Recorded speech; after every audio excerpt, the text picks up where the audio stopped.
I've been thinking about making this video for a while, but I didn't know if anybody would actually be interested. But 3 days ago, I got an Instagram DM, how do you get your start in magic? And I'm sure anybody with an uncommon job can relate to this, but people always want to know when they find out I'm a magician, how I got started in magic and how I actually became a magician. They always ask me things like, well, what's your real job? And when I tell them this is my real job, they get super interested. So I just wanted to take you through the story and the journey of magic in my life and how I went from a bumbling kid who hated being in front of a crowd to somebody who does that for a living. So it didn't really start here, but when I was 4 years old, I had a birthday party magician come to my birthday party. Like I'm sure a ton of you, either had a birthday party magician at your own party or you went to a birthday that had a birthday party magician. Now this guy wasn't a normal magician, he played a character. He was a pirate and he did pirate themed magic tricks. I don't remember anything other than that, but I know exactly what this guy looks like because somewhere in my childhood home, I don't know if it still exists. If it does, I'll throw up a picture right here. I had a signed, framed photo of that magician for years growing up in my childhood home. Then there was my dad's best friend, John. Anytime John would come over, which wasn't a lot, but it was a couple times a year, he would come over and play like Smash Brothers or play Pokemon or play some board games or Magic the Gathering, real nerd stuff. Not that I'm a nerd, I'm just a professional magician. Anytime John would come over, he would show me a new magic trick. This guy wasn't a magician, he was just a dude who liked magic tricks and would buy magic tricks online and then learn them and show them to his friends and family, which is something I would become, and I almost didn't get past that phase. I also watched a ton of David Blaine and Penn and Teller growing up. Like the TV magic specials, they don't exist a ton anymore, like a 1 hour special from a specific magician, but Fool Us is an incredible show. Same with America's Got Talent. It's not as focused on magic, but there are incredible magic acts on there. I wouldn't be surprised if those shows did the same thing that Penn and Teller and David Blaine, and I'm gonna get a lot of flack for this, but even The Masked Magician helped get me started in magic. I don't think it's that bad or controversial. I think The Masked Magician actually got a ton of people started in magic, and he doesn't get enough credit. He just gets, When I was like 7, 8, 9, 10, somewhere around there, I don't actually remember, I did get a magic set for my birthday.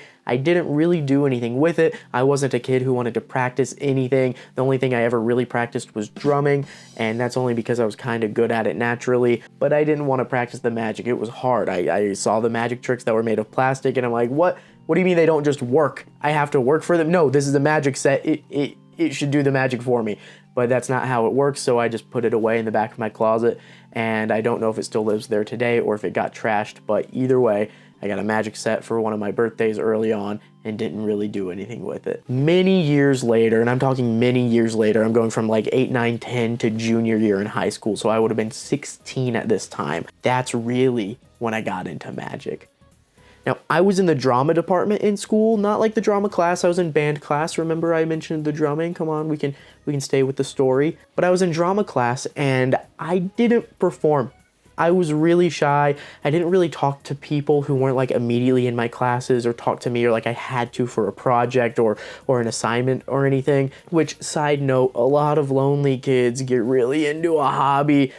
I like to joke when somebody asks me how I got into magic, I say a lot of free time in high school, which is kind of true. But I was in the drama club after school, and I did not perform. I never auditioned for anything except my senior year Beauty and the Beast. I was going to be LeFou. I did not get it, but my best friend was the Beast, and my other friend was Gaston. So, whatever. I'm not bitter. I did a ton of behind-the-scenes work in the drama club. Set design, painting. I helped with lights and sound and costumes. And the costumes is really what did it for me. We had a costume shop that was about a mile away from our school, and that costume shop had a tiny magic corner, just a little magic counter. It maybe had 10, 20 magic tricks, but there was somebody that would come in every Tuesday and stand behind the counter, otherwise the counter was closed. Now you could buy stuff from that counter any day of the week, of course, but one day a week they would have somebody behind that counter demonstrating, and I happened to be there on a Tuesday getting some costumes for the show when that person was there, and I was enchanted. I was entranced. I love magic. The joy from my childhood was being brought right back to me. I pestered this man behind the counter for like 3 or 4 weeks every Tuesday until I scrounged up enough money to finally buy a single coin trick. It was like $25. It was called Scotch and Soda. You can look it up. If I'm remembering right, a $50 turns into a Mexican coin, and then it turns back into a $50, and they're in two hands and they switch places, and it was a really cool trick at the time. I haven't performed it in years because I'm not a coin guy. That was the only coin trick I ever learned besides just making a coin disappear, just the basic stuff. But after that, I would bring that trick to school and I would show my friends, then I would show my family. And when you're not a professional magician, that's your audience, your friends and family. And you have to constantly have new magic tricks to show them because you can't show them the same tricks. Now that I'm a professional magician, I have 9 tricks that are in my hour-long show, and I do those 9 tricks around the country. And that's all I need. Of course, I keep learning magic and I innovate and I restructure my show. When something's feeling stale, I want to make it good for me. But it's a good show and it's 9 tricks and I don't need to change it up because my audience changes. When you're not a professional, your audience doesn't change. Your audience stays the same. I needed more tricks. So I went to youtube.com. That's right, this website right here is kind of really what got me started in magic. Yes, I fell in love with magic earlier, but this is where I learned my magic. All magicians have a deck of cards because card tricks are commonplace. If you want to know why card tricks are commonplace, watch this video. But I did not have a deck of cards, so I learned magic tricks with rubber bands and pens, really any office supply, because my grandmother was a school administrator, so she had a ton of office supplies when she had to bring stuff home to, finish work. Now, I should take this time to say that I also had to unlearn a bunch of stuff that I learned on YouTube because the teachers weren't necessarily professionals.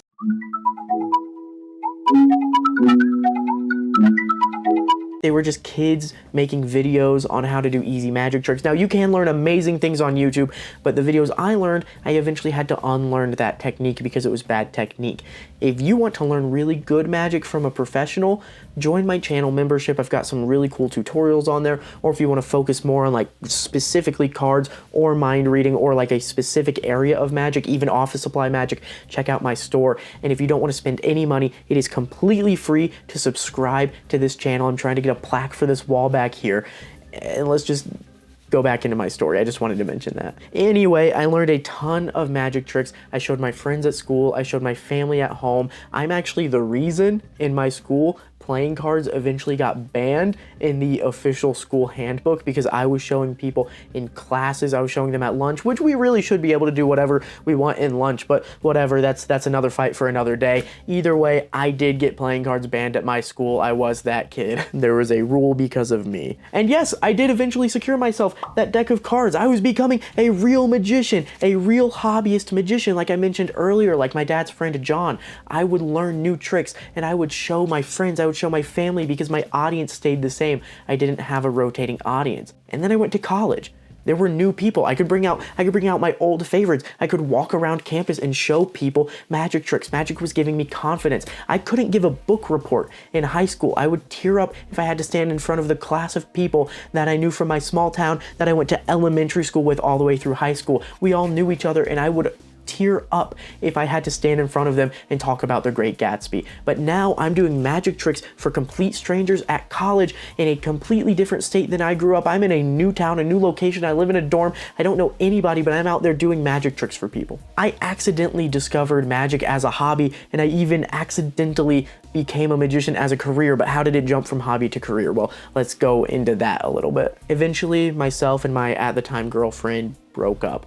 I was devastated, as anybody in my situation would be, to lose her, but it worked out for the best. Now, we weren't a match in other ways. There were other things in that relationship, but specifically for the context of this video and the story of how I became a magician, it also wasn't a great match there. It was always understood that magic was a hobby and nothing more, and it was kind of an expensive hobby. I had to keep buying tricks to show people, and I wasn't making any money from it, so it was always known that it was a hobby and not a career. Now, I was not trying to make it a career. I was fine with it just being a hobby, but it was always talked from her that I would get a real job and leave this magic thing behind eventually, you know, when I graduated college. And yes, I did go to college, but we'll get to that later. So in sort of a spite-driven decision after we broke up and I laid in bed and cried for a week, I got up, and before I could change my mind or talk myself out of it, I drove myself to the nearest open mic and signed up to perform a magic trick. It was only a 2-minute time slot on stage, but I absolutely loved it.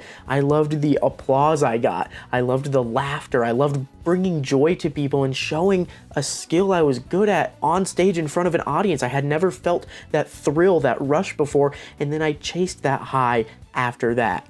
And the funny thing is, that show, they liked it so much because it was a slam poetry open mic and I did a magic trick. I did something completely different. They wanted me back. The MC of the show asked if the magician was still in the audience at the end and tried to bring me back to do another trick. I only had the one thing prepared, but I still got on stage anyways. I was like, I had false confidence because I was like high from that performance, and I blundered my way through some sort of mind reading thing with no props. And either way, in the very first night that I ever performed, I had an absolute blast of a show that launched me into a career wanting to do this forever, and I also bombed. Completely bombed. The second thing was terrible. It didn't work. So just a funny thing that I had a really good show and a bomb on the same night, which was the first night I ever performed on a stage. And after that first open mic, the rest is history. I kept going to open mics, getting better, getting more comfortable using a microphone, talking in front of people instead of swaying all around on stage, firmly planting my feet and just looking at the audience and performing magic. I learned what kind of stuff worked on stage. I learned what kind of stuff didn't work on stage. I kept getting better. I'd like to think at least I kept getting better, and eventually I talked a theater into giving me their space for the day. And now this was in DC, that's where I went to college, and I was able to use a theater. It was myself and 3 of my really good friends. We did like a 2.5-hour long magic show, which you shouldn't do, for about 60 people. We got 60 people between the 4 of us to come out and support us on a Saturday at like 2 p.m. right in the middle of the afternoon. It was so much fun, and that was my show. I sold tickets. This is the first time I ever made money doing magic. And I'm like, whoa. This could like be a thing. Now, I dropped out of college and moved to Colorado where I had some family, and nobody knew me there. I eventually got a job at a theater, and I convinced the theater that I worked at to let me use their space. They gave me Black Friday, historically the worst performing ticket sales day in their history, in the history of the theater. It was a 99-seat room, and I sold out. I sold out all 99 seats. From there, they let me turn that show into a monthly show, and I kept selling out. This is a show that I still do to this day. It's not monthly anymore. It's about every 3 months. But I love that space because that space gave me my start. Now that's all the interesting part. That's how I got here. I'm gonna blow through the rest. In between that monthly theater show, which is where I really learned and honed my material, I got private events and private shows. People started booking me and paying me directly rather than just buying a $20 ticket. They would pay hundreds of dollars to see me. Though my first ever contract was with Boulder Parks and Rec Department, I think they paid me $4,000 for like 35 shows across the whole summer for all of their summer camps. They ran a bunch of summer camps. And, you know, I just said, yes, let me perform 35 shows in 2 months. I want to get so good at this. And I started looking for other places to perform, not just schools, summer camps, libraries, birthday parties. And yes, I still do all of those things, but I also found more theater spaces, not just in Colorado, but across the country, and even a few dates in Canada every year. I get to tour internationally. I get to live my dream, and I somehow accidentally became a magician. And it's all thanks to being in the drama club, a couple YouTube videos recommended to me, a bad breakup, and just a bit of luck and courage. Thanks for listening to my story.